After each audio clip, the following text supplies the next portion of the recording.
The story you are about to hear is true. The names have been changed to protect the innocent.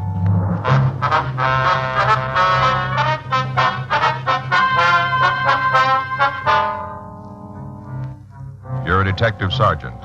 You're assigned a forgery detail. For the past 6 weeks, a man has been passing phony payroll checks in your city.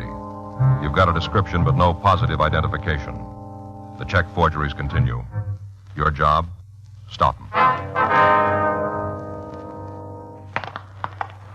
It was Tuesday, May 17th. It was windy in Los Angeles. We were working the day watch out of forgery detail. My partner's Frank Smith. The boss is Captain Welsh. My name's Friday. We were on our way back from lunch, and it was 1:13 p.m. when we got to room 29. Forgery. Yes, ma'am, that's right. I see. Hold on a minute, will you, please? Hey, Joe. Yeah? Skipper wants to talk to you and Smith. Right, thanks. Well, just one thing, ma'am. Could you tell me what kind of account it is? Oh, yes, ma'am, I understand that. Is it a Come in. account? Well, in that case, your husband's got a perfect... Hi, Skipper. You want to see it? Yeah, sit down. I guess you know what's on my mind. Oh, we got a pretty good idea, yeah. Corner Pocket had me in this morning. Been getting beefs from all over town. Factories raising Cain because their employees can't cash legitimate payroll checks. Merchants scared to death of being stuck with a phony. You making any headway on this guy? Not much. Well, just where do we stand? Lay it out. Well, he passed another one last Tuesday, a tailor shop on South Jefferson. How many does that make? Well, 24 that we know of. All in the last 6 weeks? Give or take a couple of days. You sure they're from the same guy? Same M.O., same description. A couple of times he had a woman with him. Said she was his wife. We sent out circulars on them both. Got any results? 1 or 2 leads. They didn't pan out. What about your informants? Nothing. They're holding out? I don't think so. I don't think they know him. Captain Welch. Yeah. Yeah, they're here. Uh-huh. I see. Okay, give me the address. Yeah. Yeah, I got it. Don't worry, I'll tell him. 24 bum checks, huh? That's right, Skipper. That's wrong. Huh? 25 now. On April 6th, we'd received the first report in this series of check forgeries. A grocery store on the corner of Oakwood and 3rd had cashed what appeared to be a payroll check from the Jeffers Carner Aircraft Company. It was marked payable to Russell J. Foreman. In our investigation, Frank and I had learned that the check was fictitious and that the company had never employed anybody by that name. We had also learned that bona fide Jeffers Carner checks were printed in a different manner and in a different color. During the next 5 weeks, we'd received additional reports of forged payroll checks supposedly issued by various Los Angeles manufacturers. In each case, the suspect had had what seemed to be good identification, either a driver's license or an employment ID card from the company named on the check. The suspect had never used the same name or the same plant twice, but descriptions given by victims had indicated that the forgeries were all the work of one man. On 3 occasions, he'd been accompanied by a woman who had been introduced as his wife. Victims had been unable to make an identification from our mug books. Descriptions of both suspects and their M.O. had been checked with the stats office and had been sent to CII up in Sacramento. A local and an APB had been gotten out. The 25th victim was Alvin Driscoll, owner of a men's clothing store on South Maryland Avenue. Frank and I interviewed him at his shop. He told us that the forged check which he had cashed appeared to be from the Elderdale Oil Refinery. I come into the store, bought a couple of items, give me his payroll check to pay for them. That's all there was to it. That was last Friday? Friday morning, along about 9:30 a.m. What was it he bought, Mr. Driscoll? Sports shirts, that counter over there. Marked down to $2.98. Some of them was as high as $5 last year. They're real good buys, believe me. see. Yeah, medium. That was his size. Uh-huh. What else can you tell us about this man? How's that? What did he look like? Well, like I said, he takes a medium shirt. That'd make him pretty average. Mm-hmm. About 170, I'd judge. Black hair, a little bit of gray in it. Pleasant face. Ordinary fellow. How was he dressed? Suit, shirt, button-down collar. Suit was a charcoal brown, about the shade of that one on the rack over there, down at the end. See it? Mm-hmm. When he gave you the check, did you ask for any identification? Well, I didn't have to ask. He just handed it over. He had a whole wallet full. Driver's license, union card, whole wallet full. Well, that may have been forged, too. Well, it looked genuine to me. Yes, sir. Wasn't any way of my knowing it was phony. I done just what I was supposed to, everything. Make sure you get identification of your cash check. Mm-hmm. That's what the bank says. It's what you police fellows say, too, isn't it? Yes, sir. Mm-hmm. Well, I'm still out $100, ain't I? Looks that way, doesn't it? Mr. Driscoll, is there anything you can tell us about this man? Well, No, nothing that comes to mind. Did he have a car? Do you know that? Yeah, I know. Well, did he? Brand new Ford convertible, one of them two-tone models. Probably wasn't even broke in yet, but that sure don't keep him from gunning it when he went barreling out of here. Are you certain about this? About what? Well, that he was driving a new Ford convertible. Well, I guess I know one when I see one. And considering buying a new Ford myself, not like that snazzy Roadster he had, a sedan, maybe. Had me a demonstration drive a couple of weeks ago. I see. Oh, my. Now I'll probably have to make out with my old clunker another year, thanks to his bum check. Oh, sir, did you happen to notice the license number? On the convertible? Yes. Yes, I noticed it. Well, do you happen to know if it was a California plate or an out-of-state? It's California. Do you remember the number? Now, what do you fellows think I am, anyway? You expect me to memorize a whole string of figures like that when I only seen them once? I ain't no quiz kid. Yes, sir. When you're my age, you can't keep every little thing in your head, Yes, sir. Would it really make any difference if you was to have that license number? Well, yes, sir, it might. Then I guess it's a good thing I jotted it down.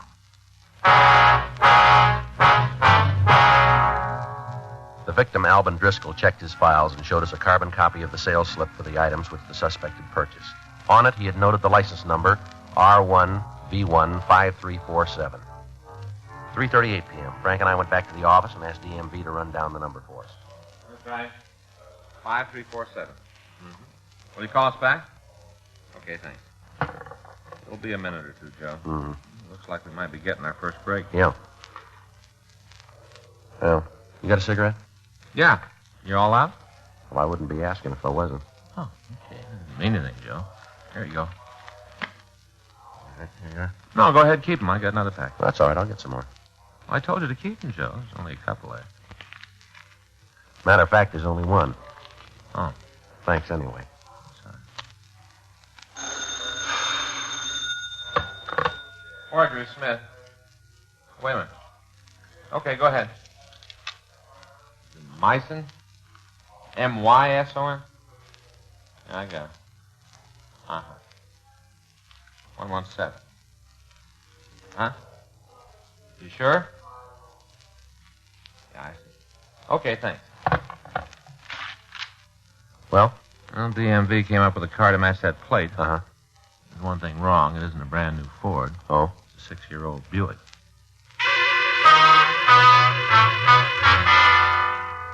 The Department of Motor Vehicles had reported that the car bearing license number R1V15347 was registered in the name of Philip B. Myson at 117 South Helen Avenue. Records showed that the car in question was a Buick sedan, which had been manufactured 6 years earlier. We ran Myson's name through R&I. They had nothing on him. We also ran the license number through our auto records to check to see if it was a stolen plate or a hot car. The report was negative. 4:09 p.m., Frank and I drove out to the Helen Avenue address. It was a small one-story bungalow with rain-streaked stucco walls.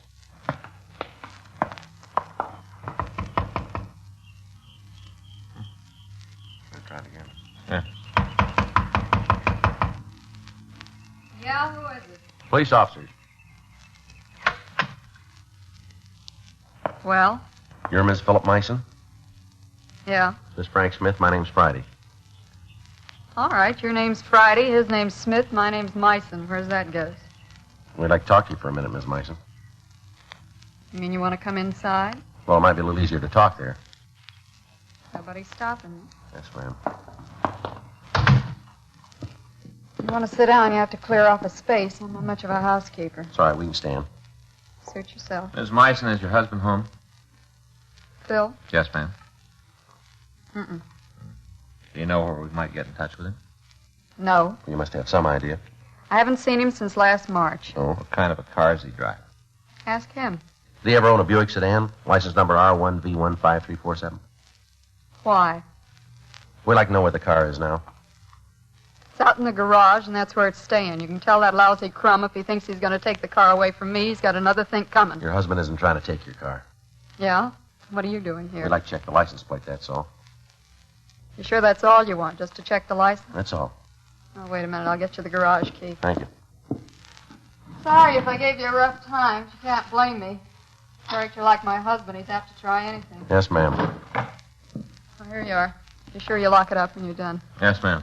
I'll take a look at it, Joe. Right. Well, I might have known it was too good to last. Ma'am, Not hearing from Phil for over 2 months. is he still in Los Angeles, would you know? Not if he's got good sense. What do you mean?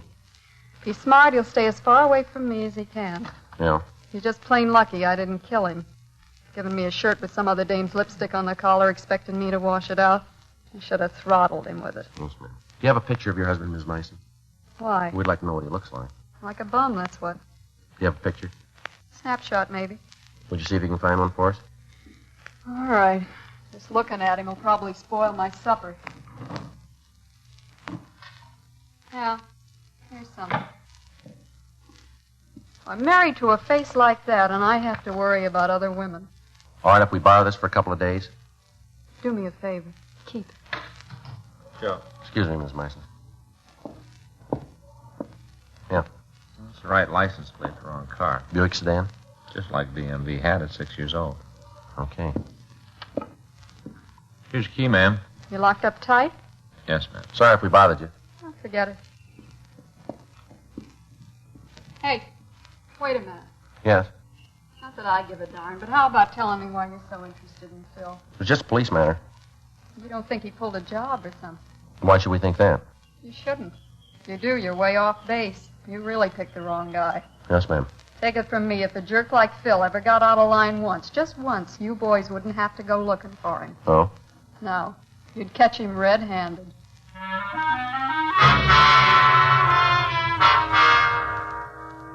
Frank and I left the Meissen home and contacted Alvin Driscoll. He confirmed his description of the suspect's car, but he admitted he might have been mistaken about the license number. We showed him Meissen's photograph, and he was certain that Meissen was not the man who had passed the forged check. The next day, May 18th, we showed the Meissen photo to several of the other victims. They all agreed that he was not the forger. 11:17 a.m., we went over to DMV and began to try variations of the license number Mr. Driscoll had given us to see if we could come up with a late model Ford convertible. 12:32 p.m. How you doing? Well, I turned up a couple of Fords, no convertible. Well, I've switched the last two numbers every way I can think of. What are you working on now? V15. Okay, I'll try the 5-3 part of it. Wait a minute. Huh? New Ford, only one digit off. Convertible? Yeah? Sounds like it might be it. It's pretty hard to tell, yeah. What do you mean? Belongs to a car rental agency. DMV records showed that a vehicle similar to the one we were looking for was registered to the C.P. Adams Auto Rental Agency on South 6th Street. 2:17 p.m. Frank and I went over there and talked to the owner, Clifford P. Adams. Would you give me that number again, please? It's R1V35347. All right, I got it. Now, if you'll just give me a moment to check our records. Yes, sir. Now, we have a stock of over 50 cars. It's a little difficult to remember all the license numbers. Yes, sir, it would be. Mm-hmm. Here we are. It seems you're quite correct. That's one of our automobiles, a new Ford. Can you tell us what model it is? It's a convertible, yellow and black. Uh-huh. Most of our cars are convertibles. When people come to Southern California, that's what they all want. Yes, sir. Anything else I can do for you? Yeah, is that car rented right now? Well, I couldn't say offhand. Would you like me to find out? If you will, please. Be glad to. Be glad to. It's a different file, that's all. I see. Let's see. Ah, yes, this is it. No, that car's in the shop today. Grease job, oil change, regular checkout. Do you have the names of the people who've rented it lately? They're right here on the card. Any particular date? How about last week? Thursday. Thursday. That would be Mr. Waters, Mr. Gerald Waters. He used the car all last week, just turned it back yesterday. You're a regular customer? He's rented from us several times, as I recall, on and off during the last month or so. Can you tell us what he looks like? Actually, I've only seen him once or twice. He's a youngish man, about 40, tall, black hair, a little gray at the temples. How about his wife? Did you ever meet her? Yes, she picked up a car for him. Would you describe her, please? I think she was blonde. Nice looking, probably in her 30s. That's about all I can remember. Do you have their address, Mr. Adams? Oh, yes. We try to get all the information we can about our clients, but I'm afraid it's in a different file. It's all right. Take your time. Someday we'll have to work out a more efficient system for all these records. Thompson, Tucker, Virgil, Waters. Yes, this is it. Home address, Springfield, Illinois. What about here in town? Oh, we have that, too. The Haven House Motel on Sunset Boulevard. I see. But I'm afraid you won't be able to reach them there. Oh? When Mr. Waters turned in the car yesterday, he asked us to drive him and his wife to Union Station. Yeah? Yeah, he said they were leaving town.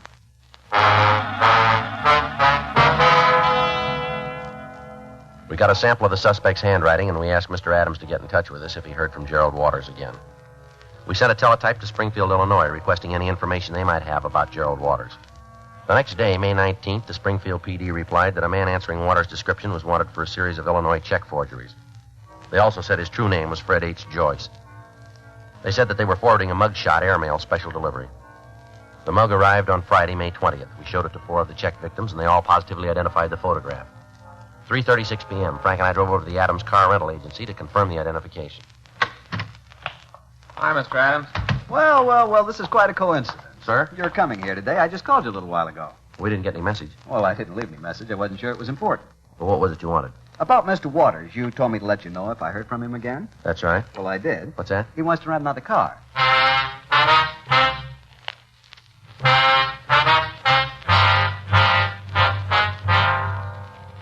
We showed Mr. Adams the mugshot of Fred Joyce, and he stated positively that Joyce and Gerald Waters were the same man. He also told us that Waters had called the car rental agency about 11 o'clock that morning to make arrangements for renting a new convertible. Joyce had asked him to have the car ready at 5:30, and he said he would pick it up. Frank and I waited in Adams' office, 5:28 p.m. Want to go ahead and answer? CP Adams Car Rentals. Who? Oh, yes, just a minute. It's him, Mr. Waters, or whatever his real name is. Let's find out what he wants. Yes, Mr. Waters. Oh, yes, it's all ready. I thought you were going to pick it up. Oh, well, I don't know. Hold on a second. He says he's tied up, that he can't get away. He wants us to deliver the car. Ask him where he's calling from, will you? Where are you, Mr. Waters? I say. Well, I don't know. I'm a little short-handed today. I'll have to check. The phone booth somewhere on Wilshire. Where does he want you to send the car? Where do you want the car delivered, Mr. Waters? Mm-hmm. The Crest Plaza. How soon? I guess we could make it by then. Tell him you get it to him. All right, Mr. Waters, we'll do our best. Thank you very much. You'll be in the bar of the Crest Plaza Hotel at 6:30, just off the lobby. Right, thanks a lot. Oh, about the car, I wouldn't want it damaged. Don't worry, Mr. Adams. You don't need to send it. What? We'll take care of his transportation.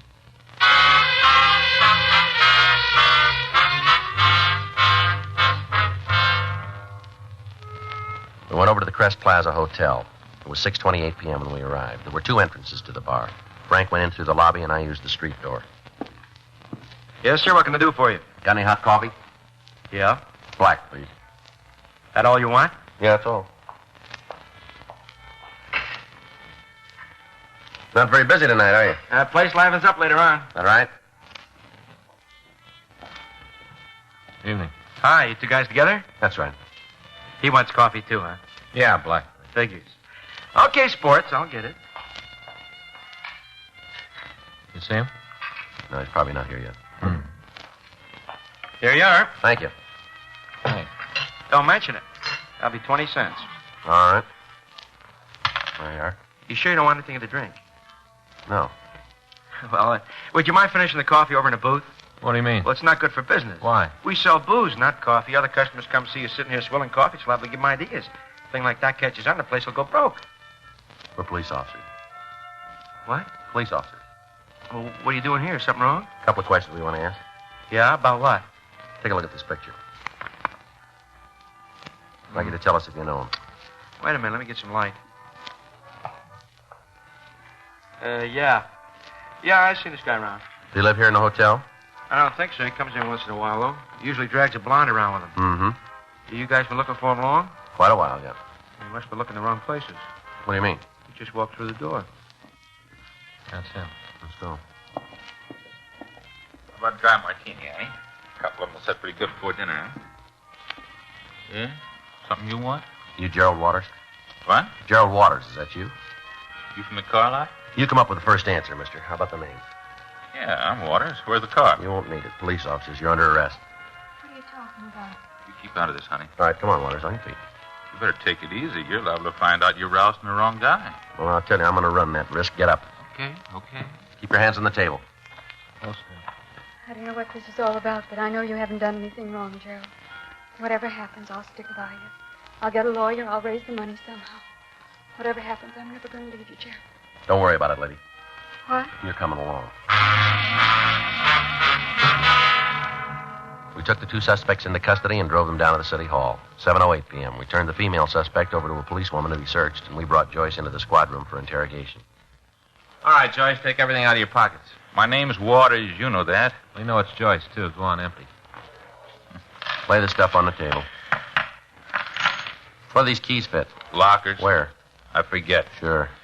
Listen, why are you holding my wife? She hasn't done anything. If you think you can frame me, go ahead and try it, but turn her loose. That's not up to us. Why not? She's been with you too often. What do you mean? When you were passing those phony checks. Phony checks? Is that what you think I've done? There are about 25 people who say it was you. They're wrong, that's all. Dead wrong. They don't think so. Are you willing to go to court? I better shut up. Ever been in Illinois, Joyce? What? Springfield. What do you know about that? You're in the upper brackets, Joyce. We got the whole story. Come on, Joyce. It'll make it easier all around. How about it? Where's Myra? She's all right.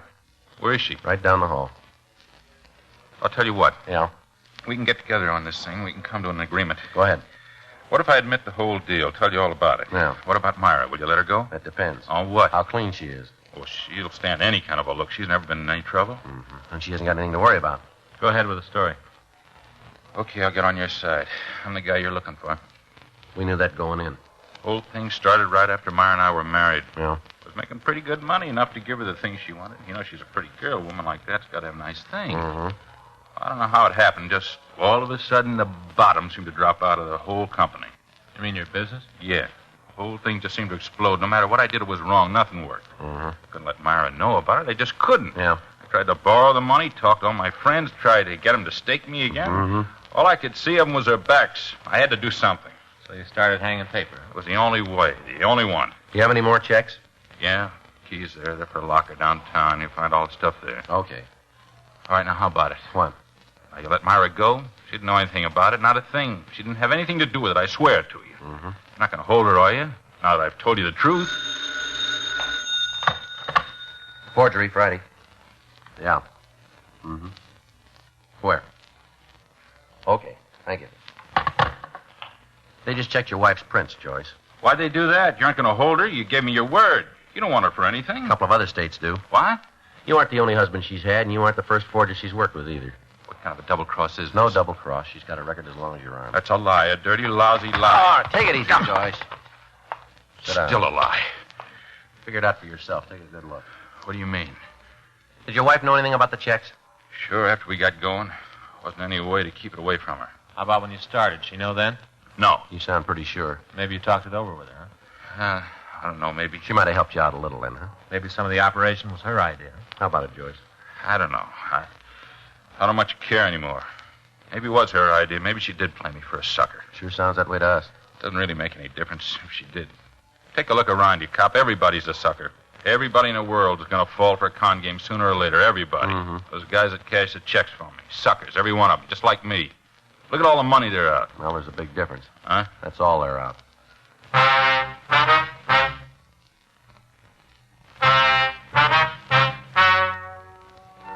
The story you've just heard is true. The names were changed to protect the innocent. On August 17th, trial was held in Department 98, Superior Court of the State of California, in and for the County of Los Angeles.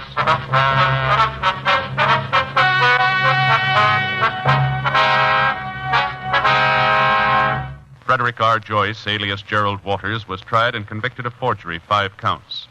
Forgery is punishable by imprisonment for a period of not less than 1, nor more than 14 years on each count.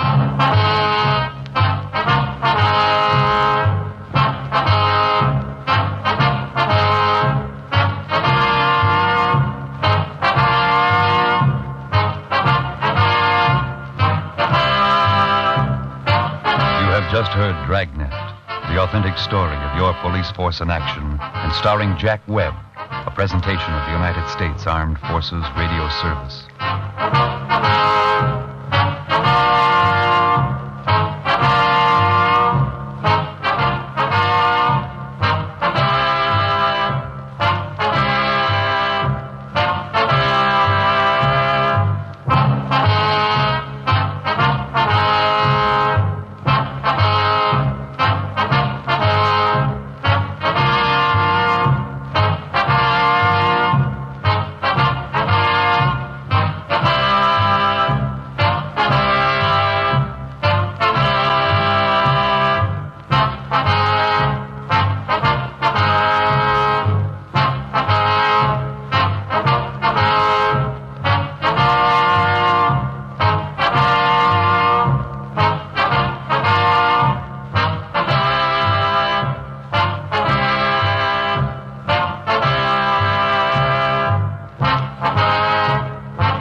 You've been listening to the OTR Gold Network.